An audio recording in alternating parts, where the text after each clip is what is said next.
Madam Speaker, the recent 30% reduction in murders in 2024 is a welcome shift after 8 years of escalating violence under the JLP administration. However, this decline follows a grim reality. Under this JLP administration, regrettably, more Jamaicans have been murdered than under any previous two-term administration. Had the government maintained and strengthened the PNP's pre-2016 strategies, it inherited, less people would have been murdered. Indeed, that would have accelerated the downward trajectory begun under the People's National Party.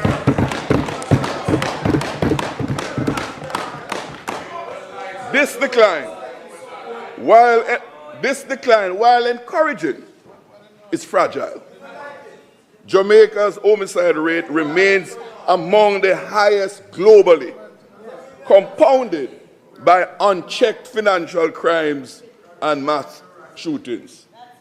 The JLP's reliance on state of emergency as a blunt instrument that eroded community trust and damaged livelihoods.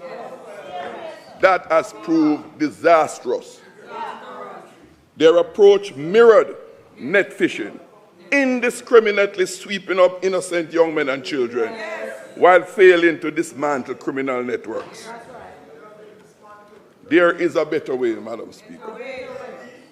The PNP has long championed a balanced approach to security, one that pairs enforcement with prevention.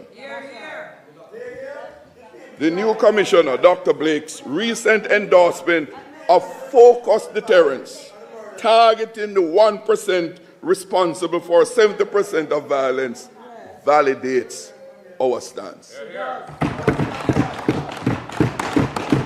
This spearfishing strategy, combining intelligence-led operations with community engagement, has driven the 2024 decline. Madam Speaker, the opposition had been pleading for this approach for well over 8 years, and it fell on deaf ears because the Prime Minister, the de facto Minister of Security, and supported by the former Commissioner of Police, maintained an exclusive, tough-headed, aggressive pursuit of looking tough, exclusive military approach that have only served to plunge the country into a state of deepened insecurity. So, we commend the present Commissioner Dr. Blake for his leadership and the new approach he has brought to the JCF, one which the Minister made mention of today. His approach aligns with our 2023 proposals, which is court-supervised detention of high-risk suspects, expanding the Jamaica eye surveillance network, and yes, we welcome those increases the Minister spoke of today, and balancing enforcement with social intervention. Mr. Speaker, this model respects constitutional rights while delivering results. Mr. Speaker, the global data supports this approach as the most effective in achieving sustainable security for our country.